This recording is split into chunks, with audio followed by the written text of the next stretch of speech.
안녕하세요. 소개받은 이수민입니다. 저는 오늘 김중업건축연구소의 1970년대 이후 수주 방식의 변화에 대해 말씀드리려고 합니다. 김중업건축연구소는 1956년에 종로구 관운동에서 개소하여 5에서 10여 명의 인원으로 운영되어 온 김중업의 설계사무소입니다. 김중업은 1952년부터 55년까지 르꼬르비지 아틀리에의 일원으로 근무하고 귀국한 후에 자신의 사무소를 개소했습니다. 김중업건축연구소는 이후에 김중업합동건축연구소, 주김중업 종합건축사 사무소 등으로 그 명칭이 바뀌었으나 김중업이 자신의 사무소를 아틀리에라고 칭했던 것처럼 변화한 명칭과는 무관하게 김중업의 아틀리에로 자리했습니다. 소위 김중업의 후기 작품이라고 불리는 1979년 김중업의 영구 귀국부터 그가 타계한 1988년까지의 작품들은 앞선 시기와 비교하였을 때 여러 조형 언어가 폭넓게 구사된 모습을 보여줍니다. 한편 김중업의 작품론을 집필하였던 정인화는 그의 후기 작품을 정확하게 평가하는 데 신중함이 요구된다고 말한 바 있는데 그 까닭은 김중업이 78년에 귀국하고 84년에 쓰러진 이후 정상적인 외부 활동을 할 수가 없었기 때문에 거의 모든 초기 단계의 설계가 실무자들에 의해 이루어졌고 김중업은 여기에 더해서 몇 가지 손을 보는 방식으로 진행되었기 때문입니다. 이러한 설계 방식은 그 이전 시기에는 잘 드러나지 않았던 모습으로 김중업의 작품을 이해하는 데 변칙을 마련합니다. 김중업이 아틀리에로 자신의 사무소를 제자들과 함께 계속 운영하려 했던 의지는 1970년대 이후 김중업 건축연구소의 안팎의 문제로 인해 다소 조정되는 양상을 띠게 됩니다.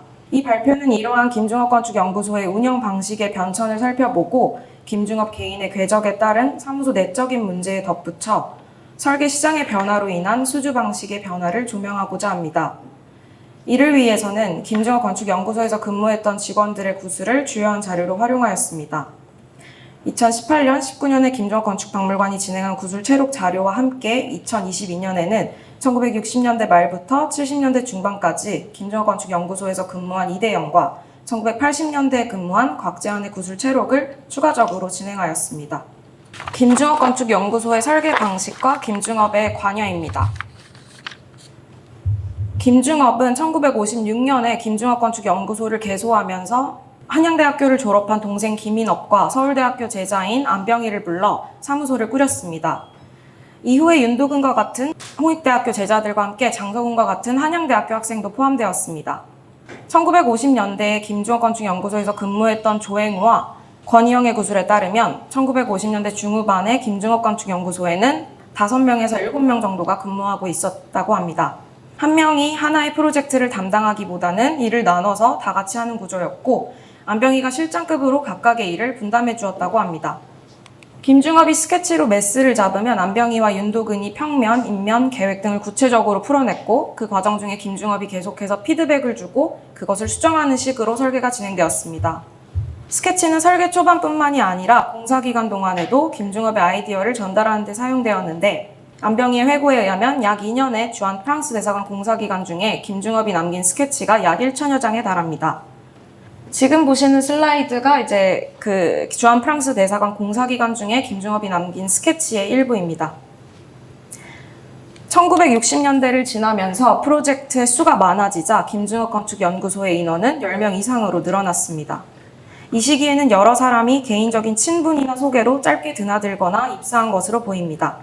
안병희가 실장급으로 근무하던 때와 달리 기획실과 설계실로 나누어 기획실은 정기렵이 담당하고 설계실은 장서궁이 담당하였다고 합니다. 당시 장서궁은 막 제대하여 잠시 동안 근무했는데 이때 그 사무소를 그만둔 이유에 대해 디자인에 대한 권한이 거의 없는 반면 실무적인 책임은 모두 다지는 사무소 운영 방식 때문이라고 밝힌 바 있습니다. 요컨대 작품의 구상과 디자인에 대한 권한은 김중업에게 집중되어 있었고 디자인의 발전과 실시 설계 도면 작성은 직원들이 담당하고 시공 및 감리는 김인업이나 권희영과 같은 김중업의 가족이나 친척이 담당하는 식으로 사무소가 운영되었습니다. 이 시기의 프로젝트는 주로 김중업의 개인적인 인맥 혹은 당시 김중업의 유명세로 수주할 수 있었습니다.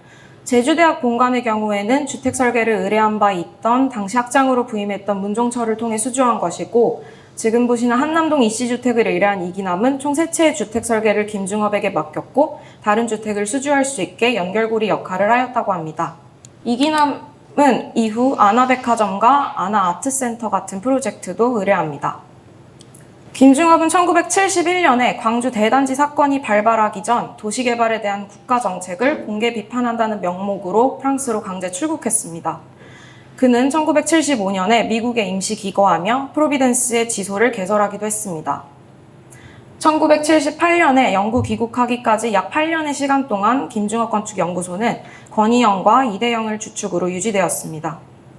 이 시기는 이대영의 표현에 따르면 별로 활기를 띠는 때가 아니었고 몇 명이 일정 기간 근무하였지만 일이 생기면 이전에 일했던 동료들에게 도와달라고 연락해서 부족한 인원을 보충하였습니다.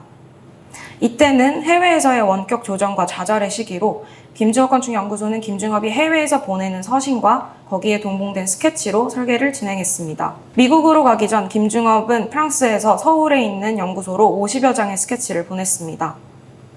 지금 보시는 성공회회관과 홍명조 주택, 그리고 한국외환은행 본점이 그가 프랑스에 있을 때 진행되었습니다. 스케치는 배치도와 인면도, 단면도, 평면도를 포함하고 있고 일부 서신의 내용으로 미루어 보아 여러 중요한 디테일이나 레퍼런스가 될 수 있는 건물의 상세 등도 붙임으로 보냈던 것을 알 수 있습니다.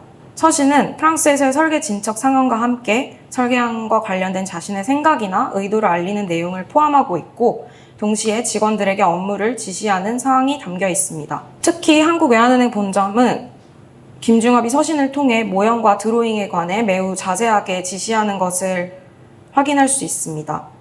모형은 사진 효과가 중요하니 석고보다는 다른 재료를 써라. 만일 시간이 있다고 인정되면 발사, 외장 재료로 카테놀을 밀라그라스 내지 이에 유사한 다크브론즈 칼라그라스를 예정하고 있다. 라든지 화이트 잉킹에 대해서는 종선의 미묘한 변화가 공면을 두드러지도록 연구하며 특히 메인 출입구와 23, 4층의 변화를 살리도록 할 것 등 이제 앞에서 보셨다시피 이런 것과 함께 보내면서 서신으로 소통하면서 만든 모형이 지금 우측 하단에 보시는 모형입니다. 한국외환은행 본점은 지명현상 설계였는데 이제 김중업 건축연구소가 지명에 포함이 되었다는 소식을 한국에서 권희영과 이대영이 김중업에게 알려서 참여를 하게 되었고 이대영의 표현을 빌리자면 김중업의 스케치를 그대로 풀어서 그냥 낸 것이었습니다. 반면 니제르 도자기 공장의 경우에 대해서는 이대영은 김중업이 거의 관여하지 않았고 그렇기 때문에 김중업의 작품 리스트에 들어갈 만한 게 못 된다고 언급한 바 있습니다. 이대영은 김중업이 흙으로 벽돌을 빚어서 실린더 모양으로 만든 안을 보내긴 했지만 실현할 수 없는 것이었기 때문에 그냥 콘크리트를 건물을 지었지만 변화한 형태를 결정한 것은 김중업이었다고 회고했습니다. 권희영과 이대영이 실시 설계를 진행했고 현장 감리는 권희영이 진행했습니다. 성공회관의 경우에는 지금 보시다시피 김중업이 상세한 안을 보내왔지만 실시 설계에서 서울시의 허가를 받을 수 없었던 문제로 원형창을 유지할 수 없었고 김중업과 논의하지 않은 채 권희영이 안을 조정해서 허가를 냈습니다. 이 시기에는 김중업이 출국하기 이전에 진행하고 있던 프로젝트를 주로 진행했습니다. 성공회관과 홍명조 주택처럼 개인적인 친분과 김중업의 유명세를 통해 수주한 것도 있지만 공식적으로 설계 경기에 참여하는 경우가 생겨났고 해외 프로젝트 또한 생겨났습니다. 1979년에 귀국한 김중업은 한국교육개발원 신관, 태양의 집, 바다호텔, 민족대성전 등을 내놓으며 활발한 활동을 보여주었습니다. 김중업의 아들인 김희조는 1977년 말에 귀국해서 김중업 건축연구소에 합류했는데 그의 회고에 따르면 앞서 근무하던 권희영과 이대영은 퇴사한 상태로 사무소에 아무도 없었다고 합니다. 김희조는 설계가 아니라 김중업 건축연구소의 살림을 담당했고 곧 설계를 담당할 직원으로 곽재환이 입사하게 되었습니다. 1979년에 신화건축에서 실장으로 근무하다가 1980년에 김중업 건축연구소에 입사한 곽재환은 사무소의 인원이 충분하지 않은 상태에서 6개월 만에 이대영에 이어 실장이 되었고 1985년 무렵에는 부소장이라는 직책을 얻게 되었습니다. 지금 보시는 사진은 81년 꾸밈에 실린 사진인데요.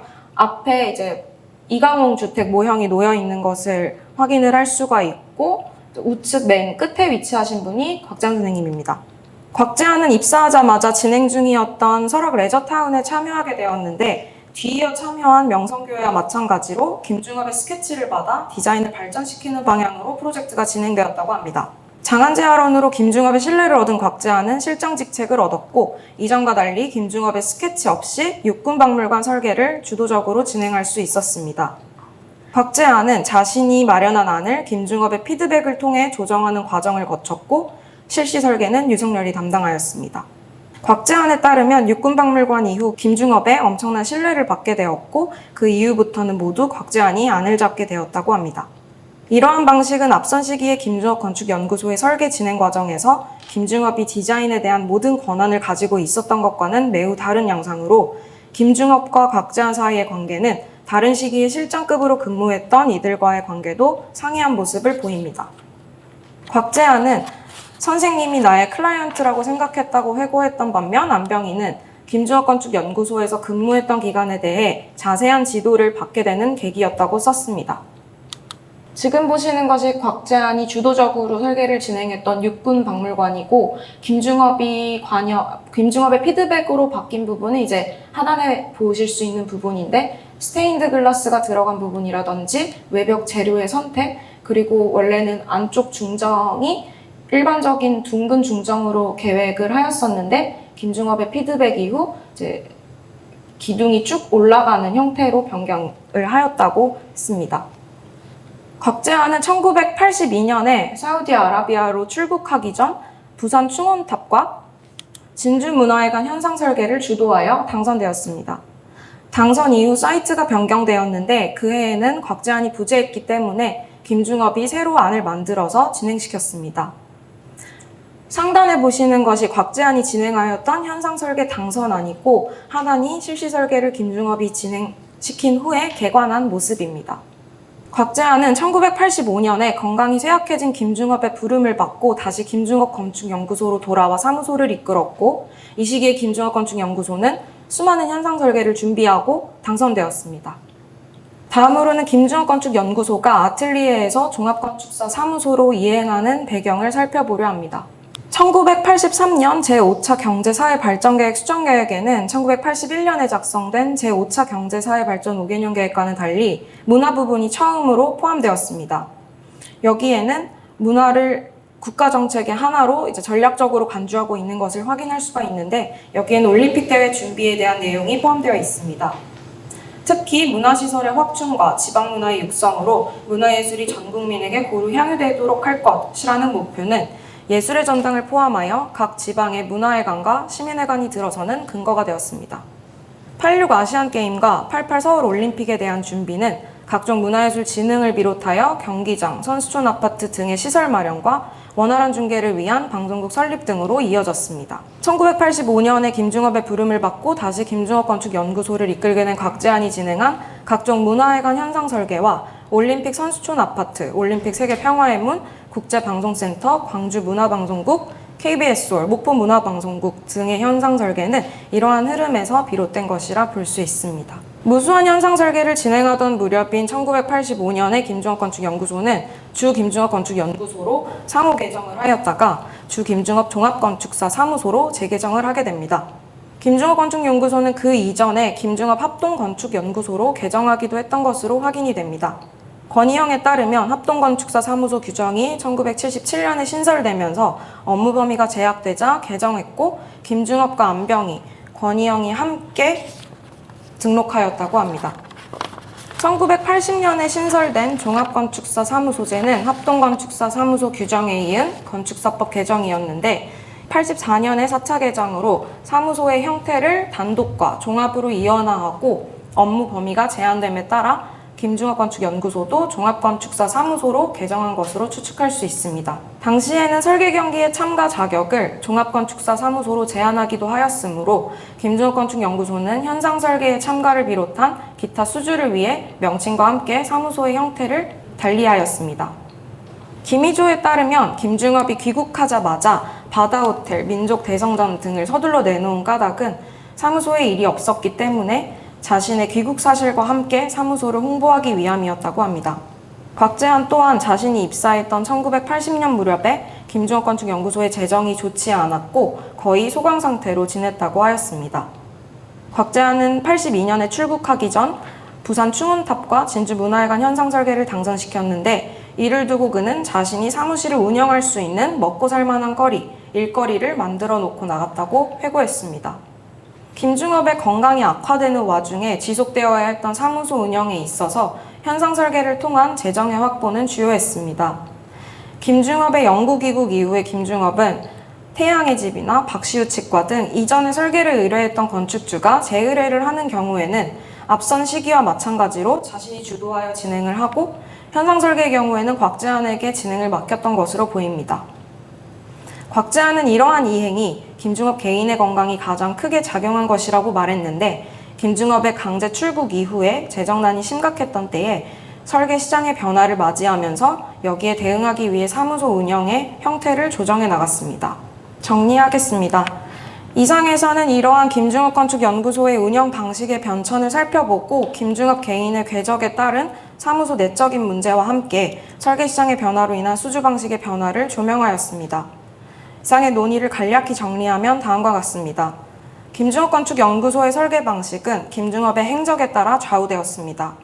1950, 60년대에 김중업에게 집중되어 있었던 작품 구상과 디자인에 대한 권한은 1980년대에 이르러 김중업의 건강 문제로 인해 분산되었습니다. 이러한 이행은 김중업 건축연구소의 수주 방식과 맞닿아 있는데 이는 김중업의 강제 출국 이후인 1970년대 이후부터 점차 변화하기 시작하였습니다. 1950, 60년대에는 김중업의 개인적인 인맥 혹은 당시의 유명세를 통해 수주했습니다.